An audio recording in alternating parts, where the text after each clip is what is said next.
Hi, and welcome to Crash Course Cryptozoology. Today I'm actually going to be sharing a more personal story that has to do with my history of cryptozoology, as well as why I got into the field, in a way, why I'm here right now. This is actually just a small portion of the full story itself, but the portion I'm talking about today I believe to be the most crucial because it's the only portion that I currently have any evidence for. Physical evidence to show for is very important, and that's what makes this portion of the story so incredibly crucial, especially regarding credibility. When I was younger, this took place around 2012, I lived in a very small, very foresty town. Population was only around 1,000. The last time I borrowed the check was in 2010. There were a lot of weird things that happened in this town that I will cover those in a different video maybe if you guys would like to hear it. But for now, I want to talk about the baseline of what was going on, how it related to where I am now, and the actual evidence that I have to show for what happened. This is going to be a somewhat more biased video just because this is a personal experience that I've had. So just be warned that there is a certain amount of bias related to this topic right now. The baseline of what happened is I believe that there was at least one individual Sasquatch that actually was either going through constantly or living in the area that I was living in. And again, this town was very, very foresty, much more woodland than there was actual houses or actual downtown areas. In fact, what you would call downtown consisted of about 4 buildings max. So there was a big habitat for a creature like that to live in.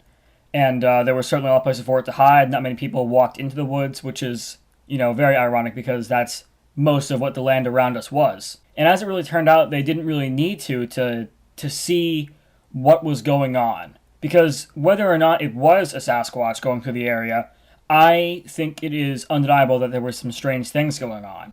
I've had a lot of strange experiences that, again, I will go over later. But for now, I want to talk about the one that I'm actually able to show all of you. So again, this particular instance, although the experiences started actually earlier on, this particular instance was 2012, I believe the summer, late summer, I would say probably July or August, perhaps even very early September. A cousin of mine and me were walking around our property, or I should say my property, he did not live there, but he was visiting. And we came across this small little trail in the woods next to an area that we called the Rock Cliffs, and the Rock Cliffs were actually very important to my experiences, so I was out there often. And I noticed a difference in the trail that we were going along. It's a very short trail, only a couple of yards, but it's a very mossy patch. And in the side of the trail, I should say on the side of the trail, there is a slope that climbs upward a little bit and into the actual woodlands. The trail itself is actually in a bit of a cut in the woodland itself. And in that uphill incline, we noticed that in the patch of moss there was an imprint, and it was huge. It was long, and it was vaguely shaped like a footprint.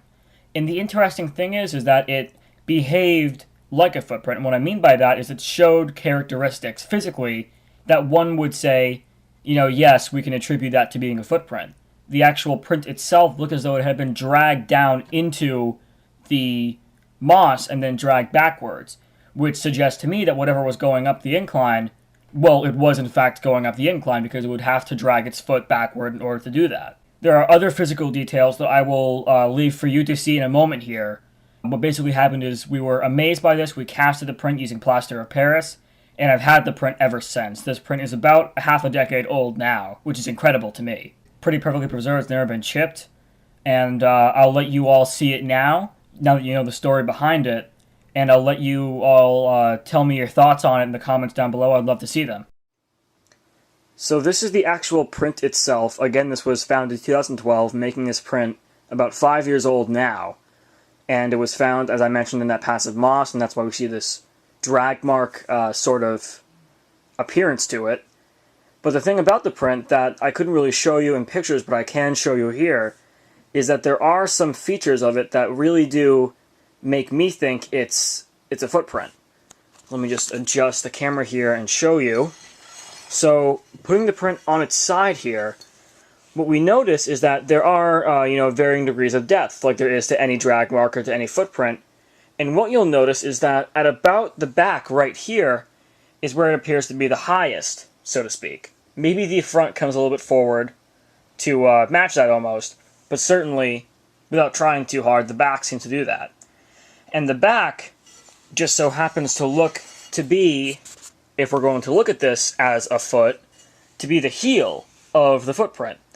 And the thing about footprints and heels is that you can tell if a footprint was made by a bipedal animal, because bipeds, which are animals that walk on two legs like us, their heel will sink into the ground because it's where we put all of our weight on that first step, which is very interesting, and it does imply to some extent, I should say it suggests to an extent, that perhaps this creature was actually walking on two legs.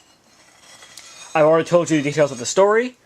I just wanted to give you a visual medium here, and to finish up that visual medium, I think it would be good to actually show you a measurement of the footprint. I said earlier it is about 14.5 inches, but just so that we're all on the same page here, I'm actually going to demonstrate that. And so we're really looking at something that it's going to look a little bit shorter than 14.5. Actually, that's actually just about right. So I suppose the actual print itself might be a bit shorter than 14.5, just because I'm inclined to believe that, especially with the area around the front here, it might be a bit exaggerated, simply because moss doesn't really make as rigid and as trustable of a shape out of any kind of imprint, let alone what could be a Sasquatch footprint. But going from the physical tip of the plaster cast down to here, which is about the edge of the heel, I'm going to try and flatten that out, and that's about 14.5 inches right there, which is impressive for any creature, really. And again, this may be exaggerated, but if it is, it's probably only by an inch or so. And even if it is around 13.5 inches, hell, 12 inches is a very big foot, ironically speaking. So that's the cast in its entirety, really. You've already been told the story, and I'd like to know what you guys think about this. I would like to actually explain more of my experiences that I had with what I believe was an individual Sasquatch, and in the town that I found this footprint in. I would like to know if you guys would like to see that. I'd like to know if you have any questions. Feel free to ask any, and I'll try to explain as best as I can. This is currently the only piece of solid evidence that I have for the Sasquatch that I've had experience with. However, there are pieces of evidence lying around somewhere that I hope to be able to find someday, but as for now, they're lost to the ravages of time and so on. So let me know what you all think about this find, because personally I think you know what I think it is, but I would love to hear second opinions, and I'd love to hear people really give their thoughts on a finding of mine. That's always kind of been an exciting thought to me. So yeah, just let me know what you think, and that being said, until next time.